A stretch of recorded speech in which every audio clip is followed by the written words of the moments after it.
আসসালামু আলাইকুম রহমতুল্লাহ। ডিফারেন্স টাইপের একটা ভিডিও নিয়ে আপনাদের সামনে আসলাম। সেটি হলো এখন এমন একটা ফোকাস তৈরি করা যেন পুরো এমন একটা পরিবেশ তৈরি করা যেন পুরা ফোকাসটা পুঁজিবাজারের উপরে আসে। দেখেন পুরা দেশের ফোকাসটা দেখেন, আমরা দেখেছি, আমি কিন্তু একটা কথা বলেছি যে এখন আর ওই টানা কারেকশন যেভাবে হয়েছে ফ্লোর উঠানোর পর এরকম হবে না। এবং যেহেতু একটা বড় ইনভেস্ট এখানে ঢুকে গেছে এবং অনেকটা লম্বা সময় ধরে তারা মার্কেটকে প্রেশার দিয়ে তারা শেয়ার কালেক্ট করেছে, অতএব এখন এই মুহূর্তে আমি মনে করি যে পুঁজিবাজারের হয়তো বা 2 দিন 3 দিন সফট কারেকশন হতে পারে, এরপরে মার্কেটটা আবার টার্ন নিবে। যেভাবে আজকে দেখেন সপ্তাহের দ্বিতীয় কার্য দিবসে মার্কেটটা পজিটিভ ছিল, ওঠানামার মধ্যে দিয়ে লাস্ট মোমেন্টে কিন্তু মার্কেটটা পজিটিভ ছিল এবং এটা ধরে রাখতে পেরেছে যে সামনের দিন হয়তোবা আশা করি যে সামনের দিনগুলো মার্কেট ভালো আচরণ করবে আমি বলে মনে করি। এবং অনেক শেয়ার কিন্তু পজিটিভলি আচরণ করেছে।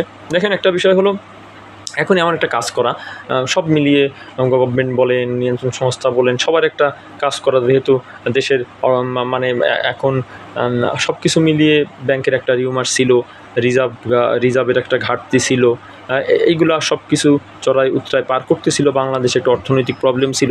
এই মুহূর্তে যেটা সকলের উচিত, যেহেতু একটা পুঁজিবাজার একটা গুরুত্বপূর্ণ একটি পার্ট দেশের, সেখানে পুরা বাজারটা কিন্তু লম্বা একটা সময় ধরে 3 বছর ধরে বাজারটা খারাপ ছিল।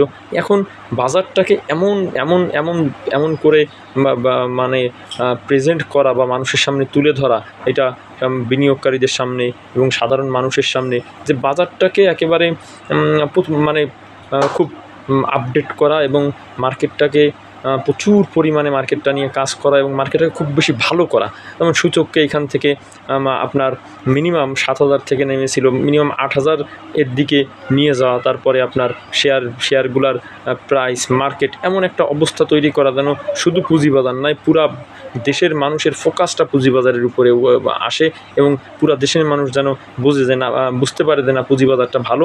এবং পুঁজিবাজার যখন ভালো থাকবে, পুঁজিবাজার যখন আপনার রান করবে এবং এর অবস্থা যখন মানে ব্রাইটলি একটা ফোকাস চলে আসবে, তখন কিন্তু মানুষের অর্থনীতির উপরে একটা আস্থা চলে আসবে, পুরা দেশের অর্থনীতির উপরেও আস্থা চলে আসবে। এবং মানুষ কিন্তু অনেক দিক থেকে অর্থনৈতিক যে মানে পাস্ট যে তাদের অভিজ্ঞতা ছিল, যে রিউমার ছিল, এইগুলো কিন্তু মানুষ ভুলে গিয়ে এর উপরে মানুষের নজরটা আটকে যাবে এবং স্বাভাবিকভাবে তখন কিন্তু অর্থনীতির যে একটা চালক শক্তি, এইটা হিসেবে পুঁজিবাজার কিন্তু কাজ করবে। সেই হিসেবে আমি মনে করি এখন যে একটা সময়, পুঁজিবাজারটাকে ভালো করার সময়, ভালো করাও যায়, অনেক নেমে আসছে, এখান থেকে ভালো করাও পসিবল।